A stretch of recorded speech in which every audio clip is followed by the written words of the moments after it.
4월 5일입니다. 누가복음 24장 13절에서 35절까지 말씀 봅니다. 예수님께서 부활하신 후에 막달라 마리아를 만나셨죠.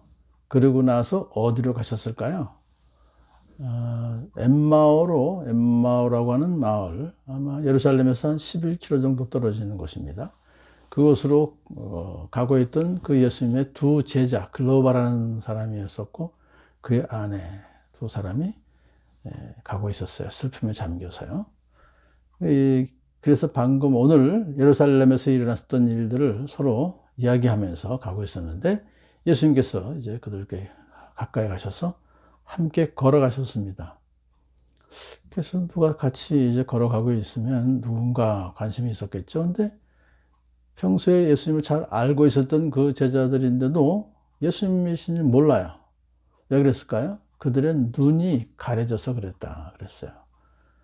육신의 눈이 아마 흐려져서 그런 것은 아닐 것이고 하나님께서 그들의 눈을 붙잡으셔서 예수님 알아보지 못하게 하셨다, 그렇게 이해할 수 있습니다. 그들은 아마 예수님을 자신들처럼 유월절을 지키기 위해서 예루살렘에 방문했다가 돌아가는 순례자일 것이다 라고 생각한 거죠. 예수님께서 무슨 이야기를 나누고 계십니까?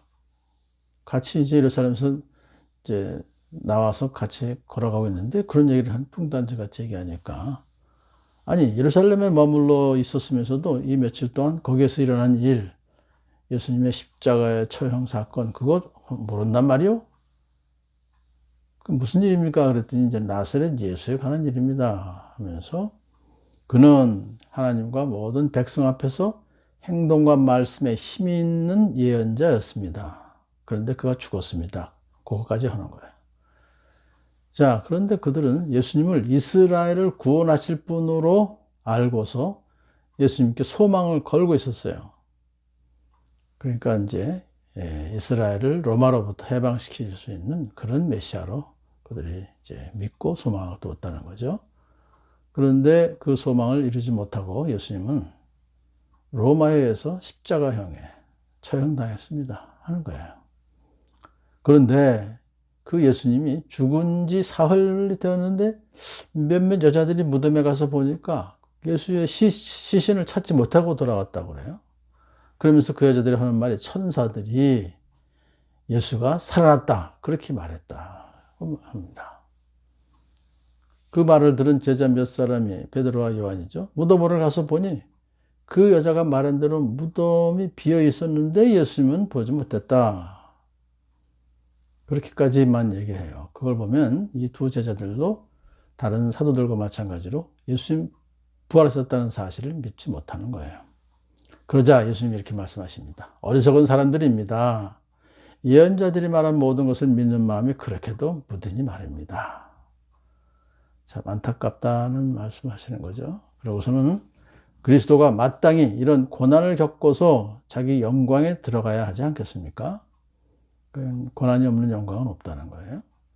지금 그들이 알고 있는 그 십자가 사형 받은 그 고난 후에 영광이 있을 것이다 하는 것을 이제 말씀하시는 거죠. 그래서는 이제 모세오경과 구약 성경 전체에서 예수님에 관하여서 써놓은 일들을 그들에게 설명해 주었어요.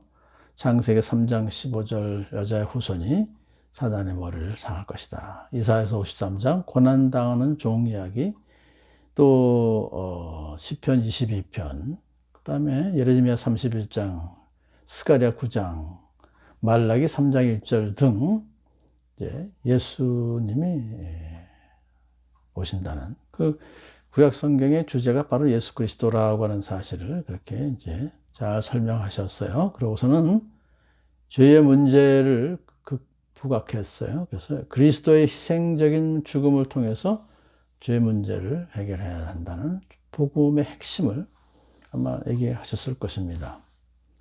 자, 그렇게 얘기하는 가운데 마침내 엠마오라고 하는 이제 마을 가까이 이르렀습니다. 예수님께서 짐짓 그냥 가시려고 하자 두 사람은 예수님을 청해서 자기 집으로 유숙하게 들어갔었는데 저녁 식사를 대접하는 거죠.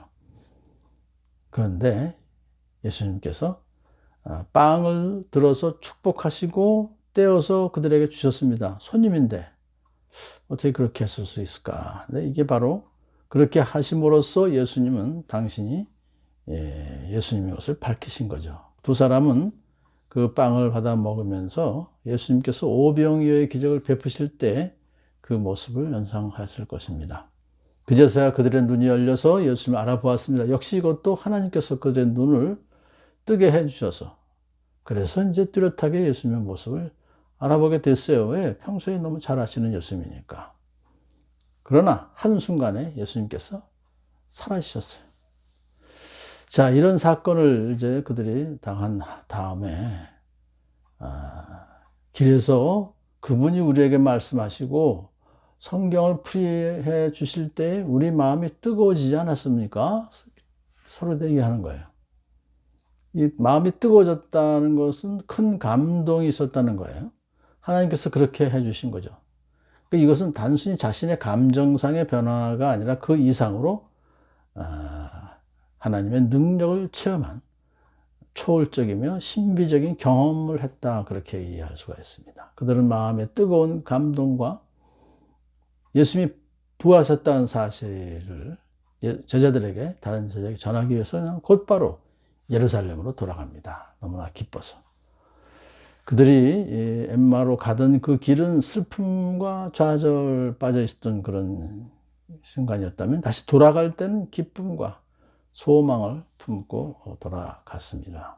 두 사람이 돌아와서 보니까 예루살렘에서도 11제자와 다른 사람들이 모여서 예수님의 부활을 말하고 있는 거예요. 그리고 시몬 베드로에게 그날 나타나셨다라고 얘기를 하고 있습니다. 그래서 두 사람도 자기들도 부활하신 예수님 만났다 하는 사실과 예수님이 빵을 떼실 때 비로소 예수님을 알아보게 되었다는 사실을 자세하게 이야기했습니다. 그들이 각자가 다 부활신앙을 갖게 된 거죠.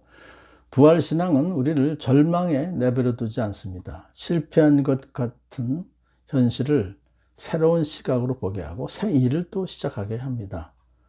부활신앙이 없으면 자기 십자가를 지고 고난의 길로 가는 삶이 가장 비참해 보입니다. 그러나 부활이 있기 때문에 오히려 그 길은 가장 아름답고 영광으로 가는 그 길인 것입니다. 계속해서 우리가 어제 부활주의를 맞이하고 오늘 부활이 우리에게 주는 그 참된 그 의미를 다시 한번 곱씹어보는 시간 되었습니다.